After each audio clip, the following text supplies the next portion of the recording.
Welcome back to Investigate Joe Rogan, the podcast where I investigate things that have been said on the Joe Rogan Experience. Today I'll be looking at episode 1827 with Kristin Beck. In my opinion, this was the best episode of JRE that there has been in a long time. Kristin and Joe get into a variety of important topics, such as gravity, which Kristin says she doesn't really believe in. She believes that there is something, to be clear. She doesn't think that we are all actually just floating through space. But she doesn't believe that gravity per se is the thing that is keeping us on Earth. This is the first thing she brings up, by the way. She brings this up within the first 5 minutes of being on the show. She really came out swinging, and I respect that. Kristin says it's really Archimedes' theory of buoyancy that is keeping everything together, not gravity. What she's referring to here is called Archimedes' principle. To quote Archimedes himself, any object, totally or partially immersed in a fluid or liquid, is buoyed up by a force equal to the weight of the fluid displaced by the object. So basically, if you put a rubber duck in a bathtub and it displaces 1 ounce of water, it's being held up by a force that's equal to 1 ounce. How is this a substitute for gravity? You may be wondering.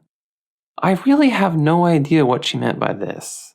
Archimedes didn't intend this to be about gravity, which of course hadn't been discovered yet. I wish she had explained her thoughts on this in greater detail, because this is very confusing.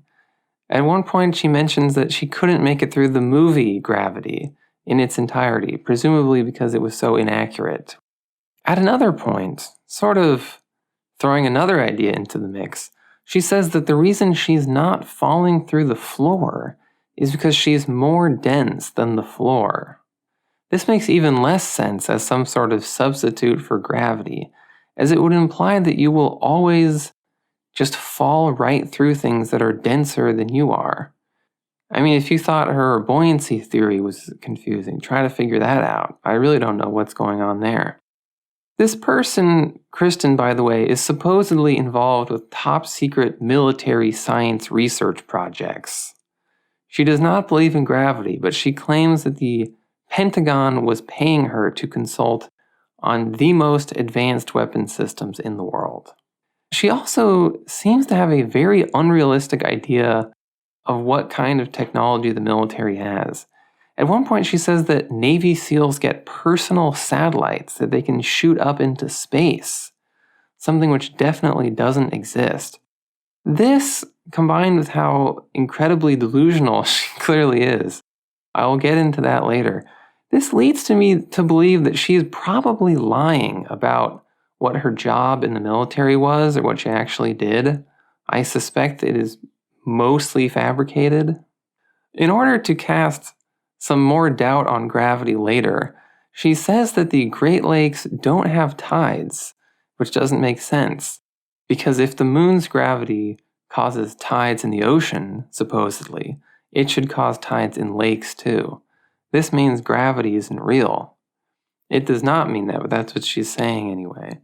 The problem with this whole idea is that lakes do have tides. They are just so small that you don't really notice, and they are usually overshadowed by other things like the weather. Weirdly enough, and I was not expecting this, Rogan uses the moon's effect on tides as a way to defend astrology. I am not sure if he was doing this just to appease Kristin and sort of be nice, or if he truly thinks there's something to astrology. But he basically says that if the moon can affect water, then it's not crazy to think that planets could affect humans, who are 70% water. This is basically the ultimate astrology cope, and it is in fact total nonsense. The gravity of other planets has almost zero effect on Earth. Venus, the planet that gets the closest to Earth, has an influence 10,000 times less than the Sun and the Moon combined. The other planets do even less. It's barely even measurable.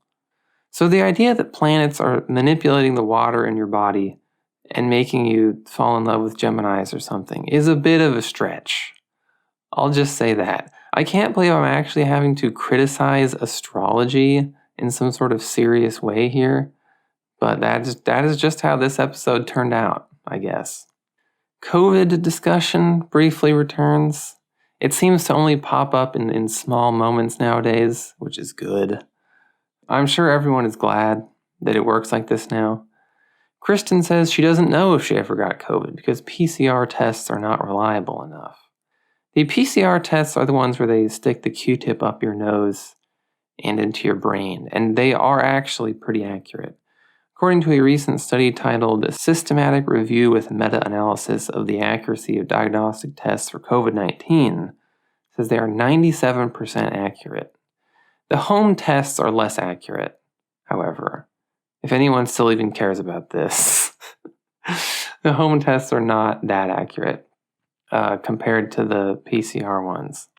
Another conspiracy that Kristin brings up that may actually be even wackier than the gravity thing is giants.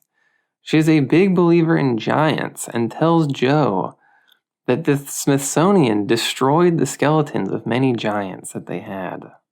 The origin of this, I was surprised to find out, is a satire website called worldnewsdailyreport.com. It's like The Onion.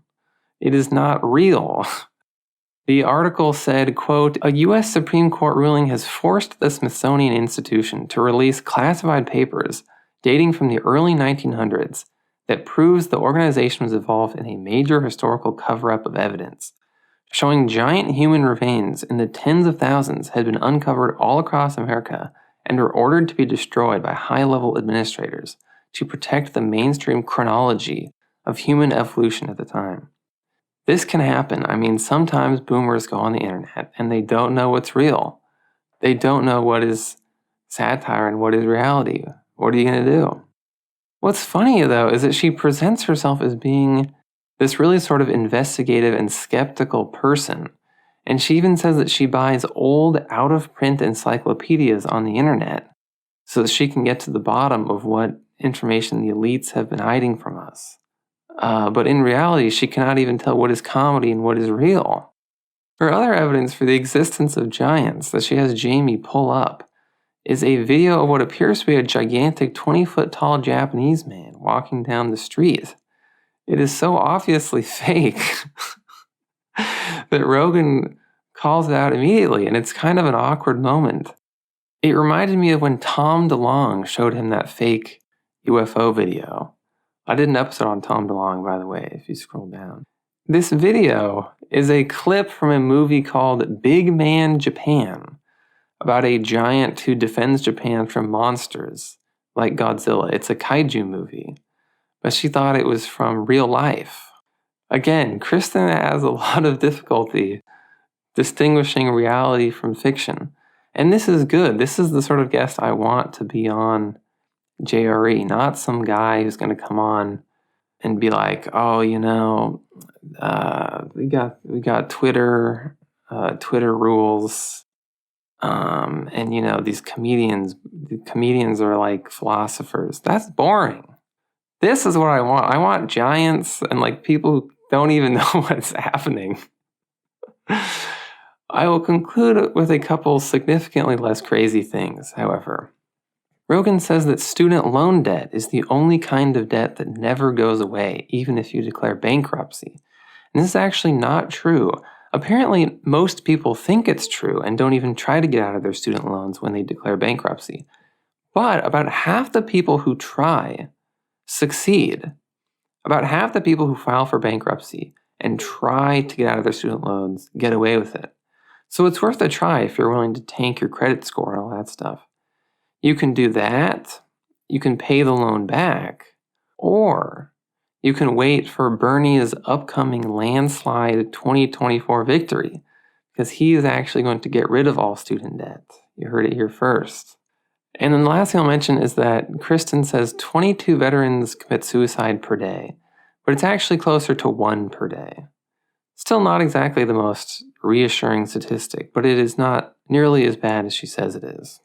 I enjoyed this episode of JRE. I thoroughly enjoyed it. I think it was the best one in a long time. Thank you for listening to my hard-hitting analysis. If you want to hear more, there is a Patreon you can subscribe to for $2. It has my investigation of Mike Baker's fake company, additional Randall Carlson discussion, a look at my amazing reviews and YouTube comments, and so on. I will see you next week.